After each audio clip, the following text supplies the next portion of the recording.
So friends, I welcome you all to today's session of differentiation. In today's session, we shall be learning about the differentiation of composite functions.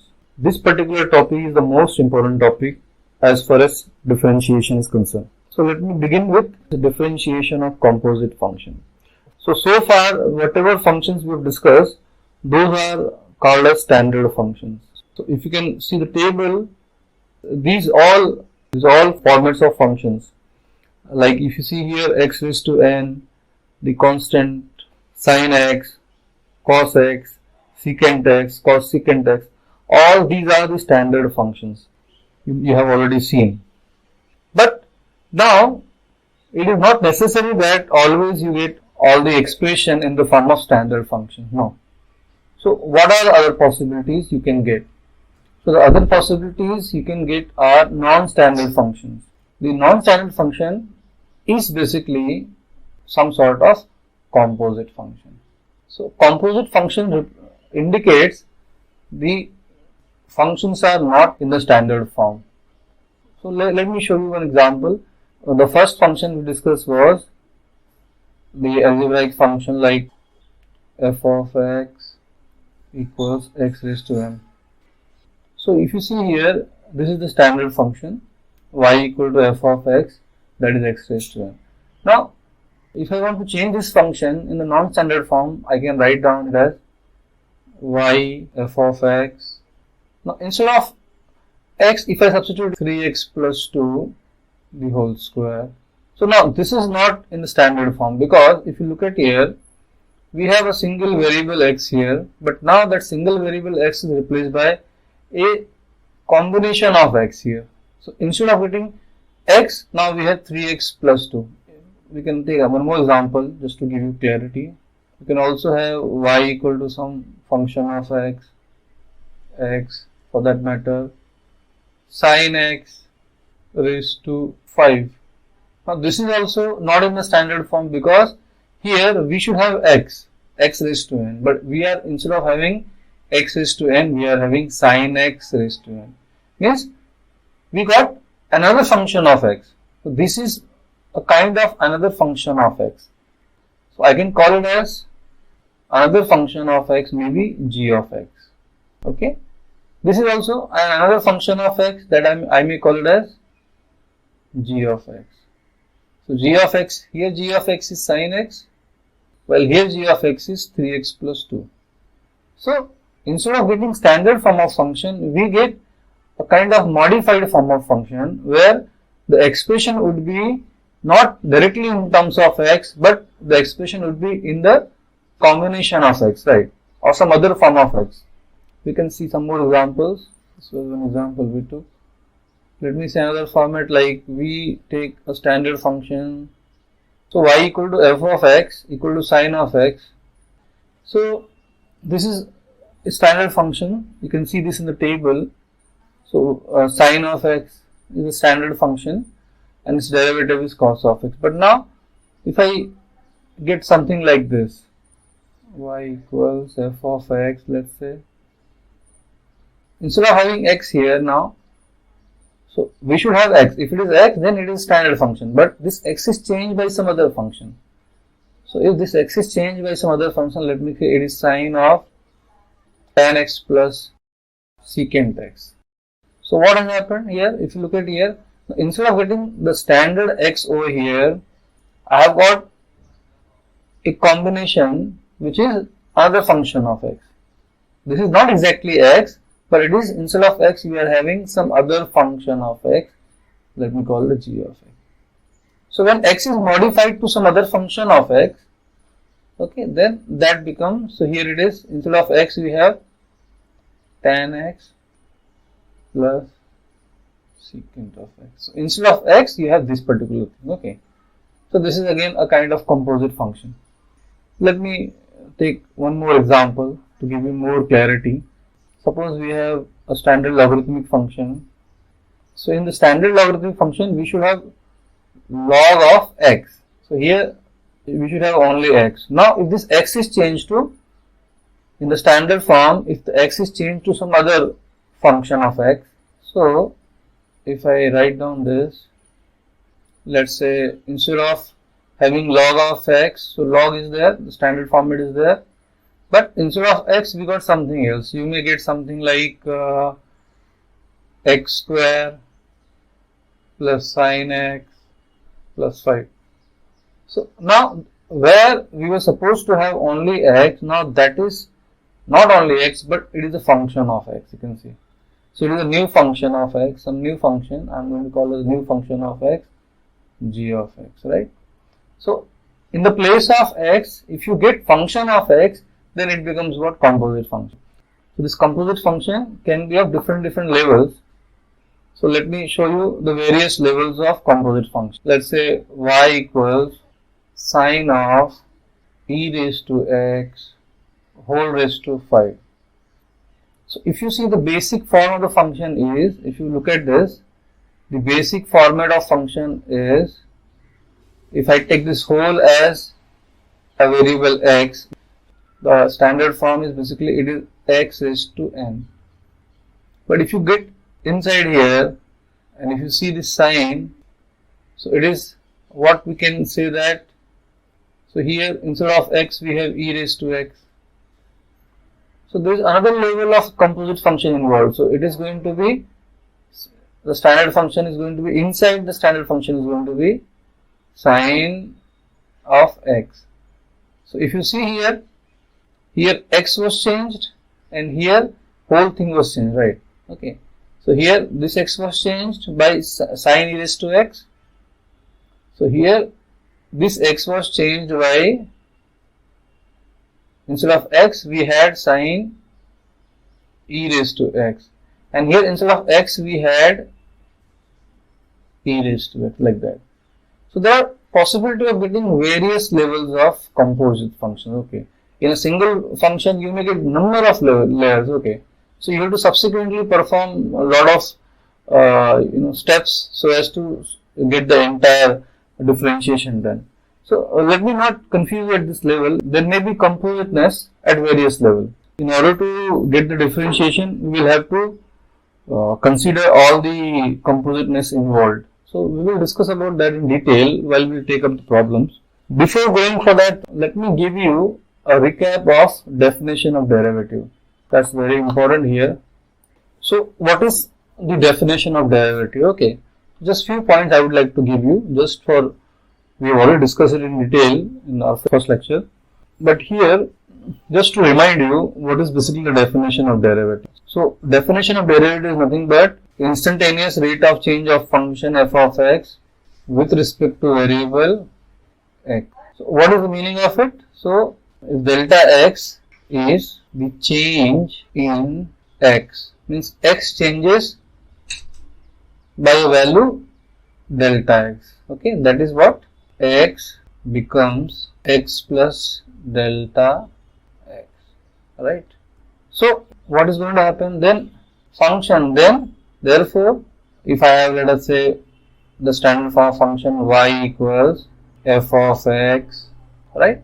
So if x will change to x plus delta x, then y will also change, therefore y changes to y plus delta y. So when we have a function like y equal to f of x, if there is change in x, accordingly there will be change in y.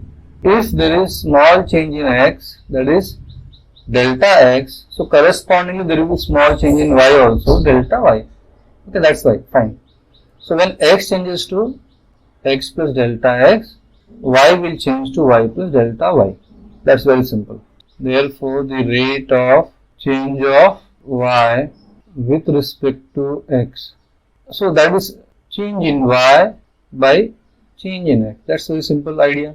Okay, but if you see the definition of differentiation, it is the instantaneous rate of change. Therefore the instantaneous rate of change, if you want to get instantaneous rate of change, then you have to make sure that this x is very small. Very small means it is very close to 0. Therefore instantaneous rate of change of y with respect to x. So this will be basically change in y over change in x, but we are ensuring that the change in the value of x is very small, so that I will ensure by limit delta x tends to 0. So please remember, if you want to get derivatives, you have to get instantaneous rate of change. So therefore, what is the final thing we got? So therefore, derivative of y with respect to x is limit delta x, that is change in x tends to 0, change in y over change in x. So this is a very important point to remember at this level. That the first thing is, you should know the definition of differentiation. So which is instantaneous rate of change of function, any function f of x with respect to the variable, okay.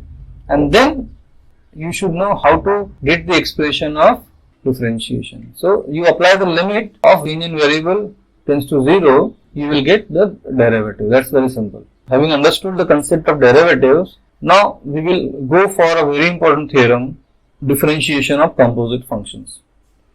So if you read the statement, so if y is f of u is a differentiable function of u, so u is given as g of x. So if I want to simplify this, so I must say that in a composite form it is y equals function of, and then inside we have another function of x. So it is a kind of compositeness. So instead of having x inside, now we have g of x. Generally we should have y equal to f of x, but instead of x we have g of x, right? So it has become composite function. Fine. So that's what they have written. If y is equal to f of u is a differentiable function of u, and that u is equal to g of x is another function which is also differentiable function of x, okay. So y is a differentiable function of u and u is a differential function of x. So it is like there is a link, y is a differentiable function of u and u is a differential function of x. So it means if you want to approach x, then you will have to go from y to u and then from u to x, like this. Please remember this, okay.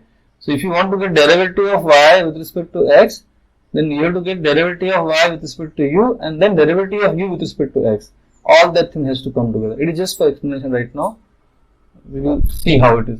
So statement reading is very important, that y is a differentiable function of u and u is a differentiable function of x.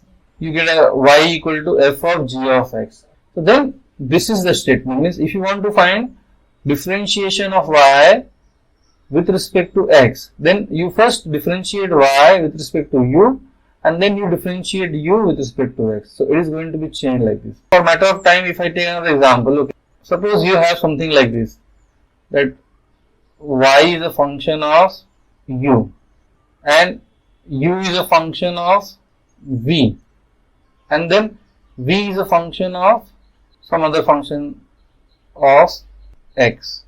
So now here if you see, y is a function of u is a function of v and v is a function of x. So if you look at this example, there are three levels involved: y to u, then u to v, then v to x. So if you wanted to go to x, first you will go y to u, then you will get u to v, then v to x. Like that we have to proceed.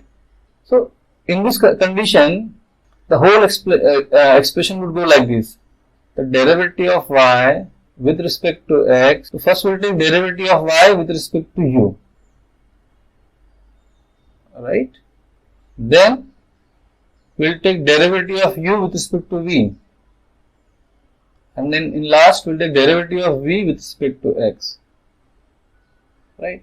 So this kind of link is going to get generated, okay, fine. So this is how we approach. So let me just prove for this particular part. So this remaining part is just for explanation. Now I want to get the proof of this particular thing, that if y is a function of u and u is a function of x, then derivative of y with respect to x is derivative of y with respect to u multiplied by derivative of u with respect to dx. If you see here, it appears very trivial that I can cancel du here. That's fine, but we need to do some mathematical part of it, because that's not so trivial always. So let me just start with the proof. So kindly remember, we will be using this definition of derivatives. The derivative is basically the instantaneous rate of change of given function with respect to the variable. So I am going to use that definition. For matter of understanding, we have y as a function of u and u as a function of x. It means y and u both depends on x, right? Because u depends on x and y depends on u. So ultimately, if there is change in x, it will create change in u as well as change in y. That's for simple thing. Okay. Since y equals f of u is a differentiable function of u and u equals g of x is differentiable function of x, means y is a function of u and u is a function of x. Therefore, the small increment of variation, whatever you can write. So I would use increment delta x in variable x. So if I do small increment in x, it will lead to the corresponding increment in y as well as u.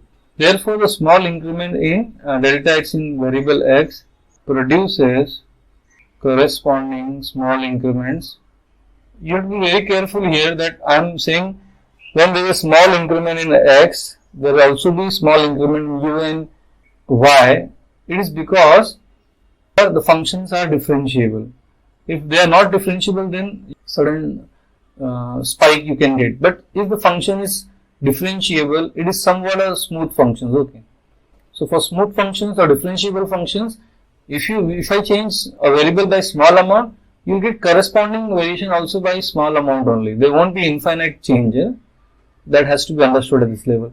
Therefore, the small increment delta x in variable x produces corresponding small increments in u as delta u and y as delta. Now, so it means therefore I can write here that delta y over delta x by algebra, basic mathematical algebra, is same as delta y by delta u times delta u by delta x.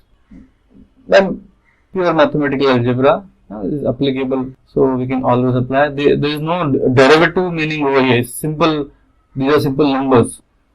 So because we know that by definition of derivatives, if I want to get instantaneous rate of change, I will have to apply limits. If I say as delta x tends to 0, so when delta x is very small, correspondingly you will get delta u also tends to 0, because u depends on x. Okay. So I will apply the limit on both sides. So applying limit delta x tends to 0 on both sides. So if I apply this, what you will get is very interesting.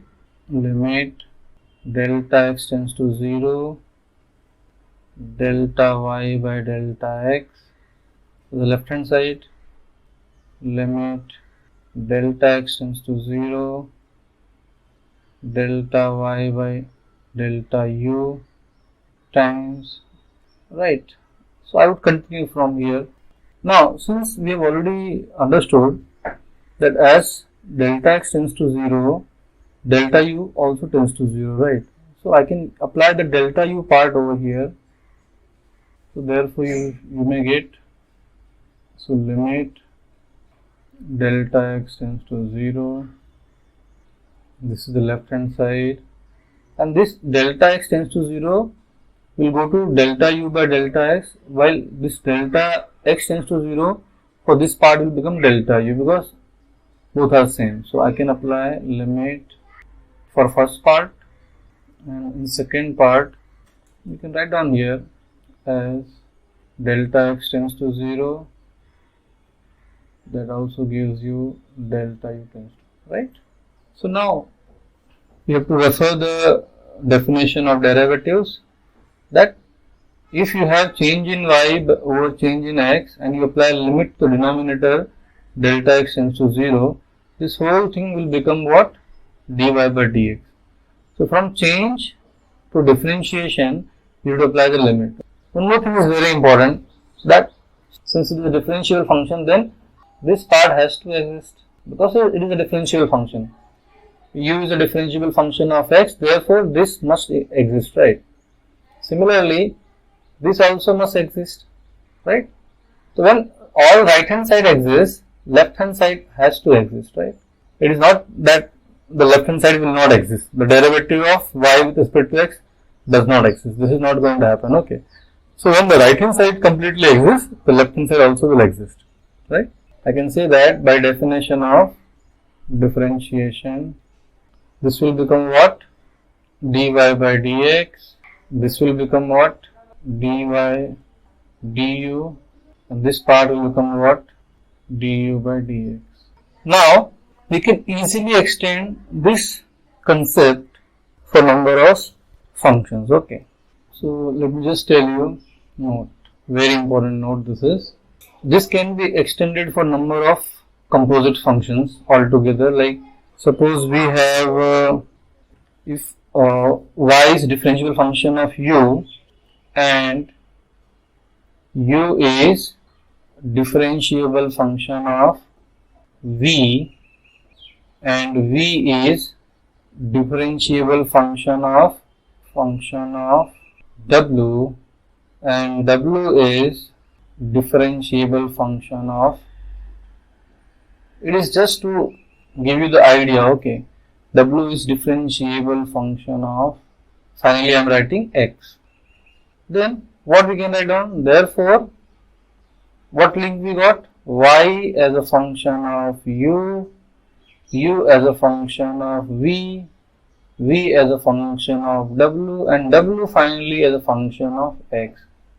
So if you want to go from y to x, you will have to go via this intermediate. You differentiate y with respect to u, then u with respect to v, then v with respect to w, and then w with respect to finally x, right? This is the chain you want to follow. So therefore, derivative of y with respect to x would be equal to derivative of y first with respect to u, then u get differentiated with respect to v, v get differentiated with respect to w, and finally the w has to get differentiated with respect to x, okay? So this is also called as a kind of chain rule. We are following a chain of differentiation, right? So this is a very important result. So this is briefly we have discussed about what is called as differentiation of composite function. So let me take some simple examples to illustrate the procedure. So we would like to apply the concept we have understood from the theorem to the actual problems. So in order to apply it for the actual problems, we need to do some simplification. So what simplification we can do here is as follows. We know that if we have y as function of u and u as a function of x, right? As far as the theorem is concerned, we have got y is a differentiable function of u and u is a differential function of x, which is something like this. Y is a function of u which is a function of x, something like that. So if you want to find derivative of y with respect to x, so we first differentiate y with respect to u, right? So it is dy with respect to u, and then we differentiate u because u is a function of x, so we differentiate u with respect to x. So this is the entire procedure to find out the derivative of composite function. So we will assume that u was x, or we will assume, let me show you an example. Suppose we have y equals ax plus b raised to 5. So your first step would be you compare this with the standard function. The first step is compare with the standard function. So if you compare this with standard function, what you will get? In the standard way, it should look like y equals x raised to 5. So if I would have given you y equal to x raised to 5, you would have solved this as the derivatives you would have got directly as what? Dy by dx as 5 x raised to 4. Simple. This was the direct way of doing it. If instead of ax plus b raised to 5, if we are having x raised to 5, we can directly differentiate and get this value. If we have y equals ax plus b raised to 5, so in standard form it should be y equals x raised to 5, right? But now what I am doing is I am going to assume this whole thing as u. So what I'll do is I'll take this as u. So this is u, y equals u raised to 5. Okay. So just by assuming this as u, you got it in the standard form. Okay. Now where u is ax plus 5, ax plus b. So by this rule if you go, therefore dy by dx is dy, first you differentiate y with respect to u and then you differentiate u with respect to x, right? Now we need to find these two things separately. So first I will differentiate this particular transformed function y u raised to 5 with respect to u. So what you will get from here? So this will be, what is derivative of y with respect to u? So it is nothing but 5 u raised to 4. And next part we need to find what? Du by dx. So now to find du by dx, so what is the derivative of u with respect to x? Very simple. Here it is that. So it is derivative of u with respect to x. So u is ax plus b. So a is constant, so derivative of x only will come. So derivative of x is 1. So we will have a here and b is constant. There is no variable term, so it is 0. So it is a. So therefore, this way if I look, my derivative is going to be 5 u raised to 4 and this is a into a. The question is, u is our assumption. We have assumed something. Okay. So this u, value of u you have to substitute. So you will get 5. What is the u? U is ax plus b raised to 4 times a. Okay. So this is how we can proceed with similar questions. So first we look for the standard function. First we compare with the standard function. So in the standard function, wherever x is there, please remember the step.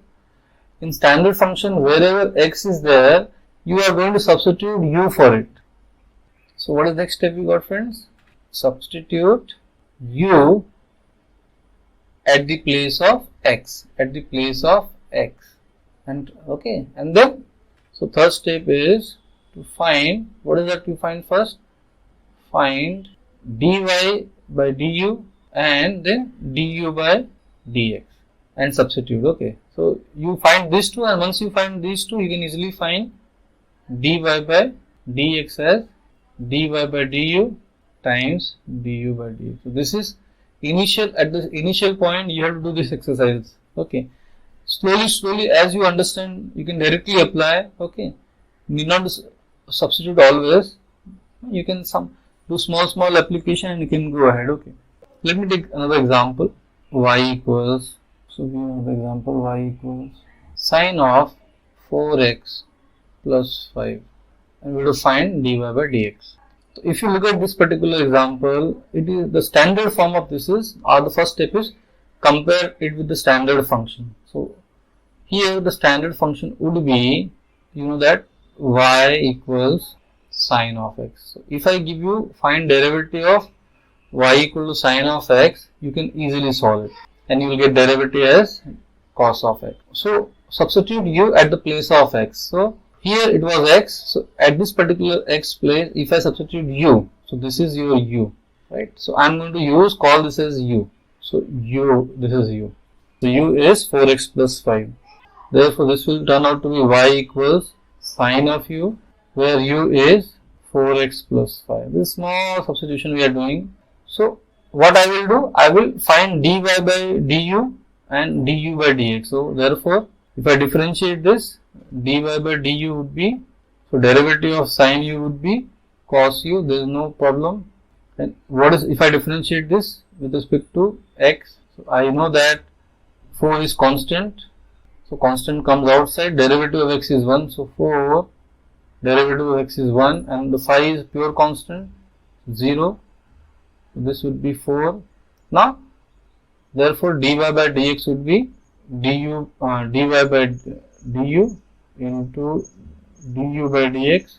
So dy by du is nothing but, just done it, cos u, and that is derivative of u with respect to x is 4. But our answer should not be u. U is our assumption.